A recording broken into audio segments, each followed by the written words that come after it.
The Zaphirian fleet hung in the void like metallic predators, their sleek vessels gleaming under the distant starlight.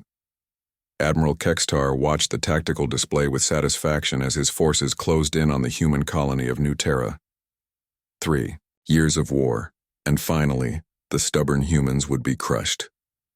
"Admiral," his communications officer hissed through mandibles, "the human defenders are requesting parley." Stor's 4 eyes narrowed. Typical human desperation. "Tell them, we accept only unconditional surrender. They have 10 standard minutes."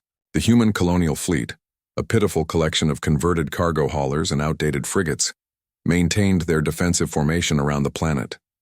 Stor almost felt sorry for them. Almost. "Sir," the sensor operator's voice carried, "uncertainty. I'm detecting an anomaly. Long-range sensors are picking up gravitational distortions, but there's nothing there. Sensor malfunction. Focus on the task at hand." But the distortions were growing stronger. Space itself seemed to ripple, like water disturbed by an unseen stone. The Zaphirian fleet's advanced sensors, capable of detecting a ship's heat signature, from 3 star systems away showed nothing but empty void. Then reality tore open. It wasn't a dramatic explosion or flash of light.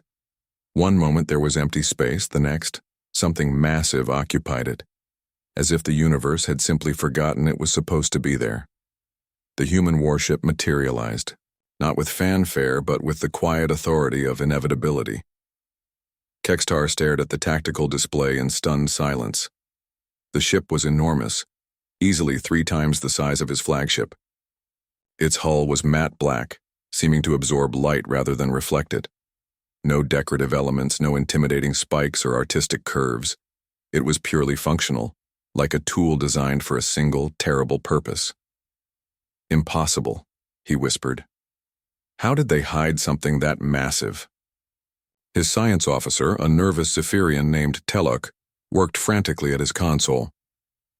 "Admiral, the gravitational readings are unprecedented. That ship's mass signature suggests incredibly dense materials. And sir," Teluk's voice cracked, "our computers can't get a target lock. Every time we try, the sensors slide off it like it's not really there." The human warship hung motionless between the colonial fleet and the Zaphirian forces. No weapons were visible on its surface, yet somehow it radiated menace like heat from a star. A transmission crackled through the Zaphirian fleet's communication system.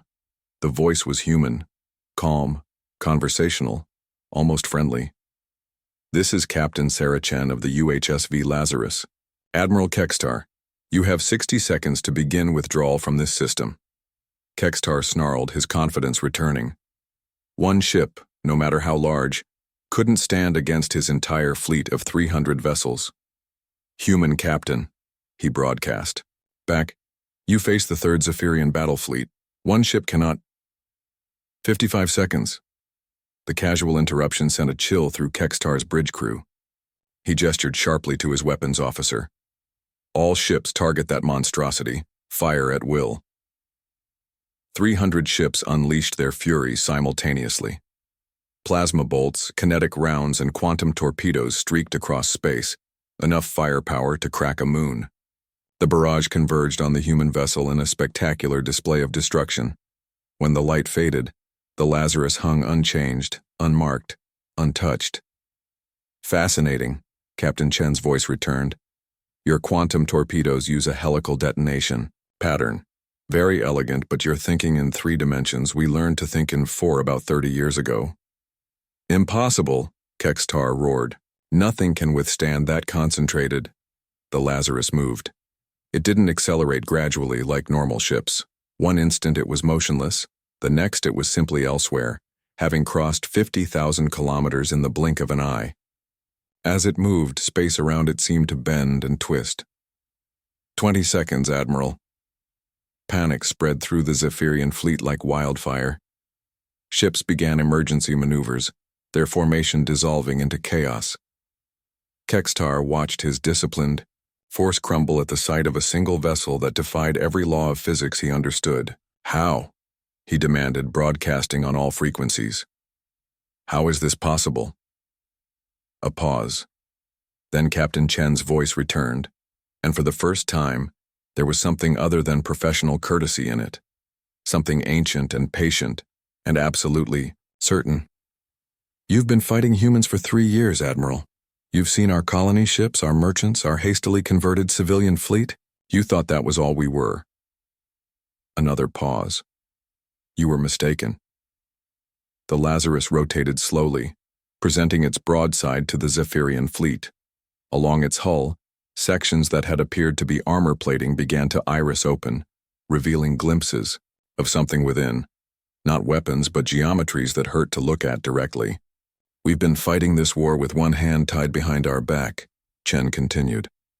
"Not because we're merciful, but because we wanted to see what you could do. We wanted to understand you before we decided whether you were worth talking to or worth erasing." Kextar's mandibles clicked in terror. What are you?" "We're humans, Admiral. But we're not the humans you've been fighting.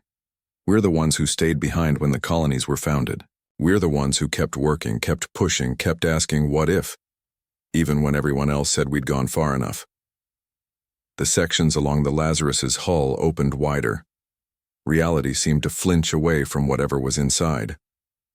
"We discovered that spacetime is just another material to be worked with.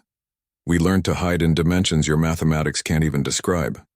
We built ships that exist in 17 different quantum states simultaneously." Chen's voice remained conversational, but now it carried the weight of absolute power. "We became something new." Kextar looked at his tactical display. His fleet, the pride of the Zaphirian military, suddenly seemed like children's toys facing an adult with a hammer. 5 seconds, Admiral." "Wait," Kextar's voice cracked. We surrender. Full withdrawal. We'll sign any treaty you want." 0 seconds. The universe hiccuped. When space reasserted itself, the Zaphirian Third Fleet was gone. Not destroyed, simply relocated. Every ship found itself suddenly orbiting a barren moon 3 systems away, unharmed but thoroughly relocated by forces that treated stellar distances as minor inconveniences.